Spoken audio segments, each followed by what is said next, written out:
Magsasagawa ngayong araw na National Day of Outrage ang iba't ibang LGBT group sa Pilipinas at ibang bansa bilang pagkikiisa sa paghanap ng hustisya para sa pinaslang na transgender woman na si Jeffrey Jennifer Laude. Humingi naman ang pamanhin ng fiancé ni Laude na si Mark Susabek nga kasunod ng ginawang pag-over the bakod sa Camp Aguinaldo noong isang araw. Balitang hatid ni Haji Rieta. Dismayadong DOJ, AFP at US Embassy sa pag-over the bakod sa Camp Aguinaldo ni Marilo Laude at Mark Susabek para makita sana ang dinalaroong suspect sa pagpatay kay Jeffrey Jennifer Laude na si Private First Class Joseph Scott Pemberton. Naiintindihan ko, siyempre mga ano yan, galit dahil because of what happened to their loved one. But to go to such extent, and then may breach of security rin yan, ha? It's a camp. It's a military camp. I found what happened yesterday to be very disappointing.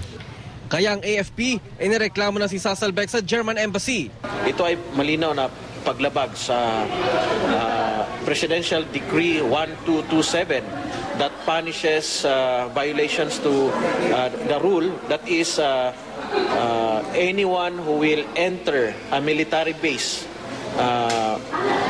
will be punished according to the law. That's Philippine law.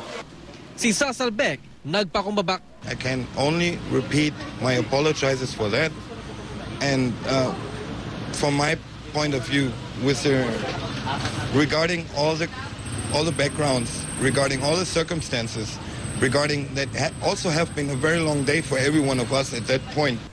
Dumepensa rin ng US Embassy kung bakit di pinakita sa pamilya Laude si Pemberton kahapon. Makikita naman daw sa mga litrato at video at sa pahayag mismo ng AFP na dinalaroon si Pemberton.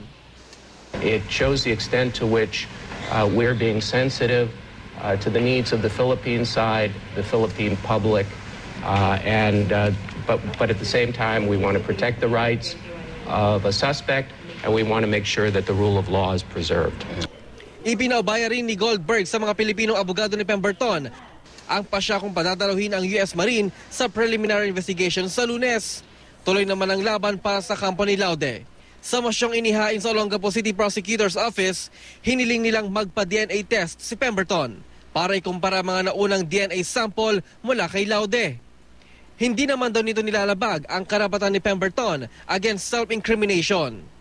Nauna nang inutusan ng Olongapo State Prosecutor ang abogado ni Pemberton na magbigay ng mucus sample ang US Marine.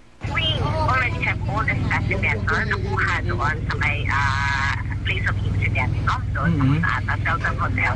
Kaya lang, sabi ko, saan natin i-compare yun? Paano natin malalaman na kay Pemberton yun? At if we will not be able to get a sample or swab their fingerprints kay Pemberton. May kakasang National Day of Outrage ang iba't ibang LGBT group sa Pilipinas at ibang bansa. Pakikisa raw nila sa paghahanap ng hustisya kay Laude at pagtuligsa sa mga nanalait sa kanyang gender identity. Patuloy raw na babaunin ng kanyang mga mahal sa buhay ang masasayang alaala kasama siya. Nakakalungkot sobra kasi never na namin siya makita kahit kailan.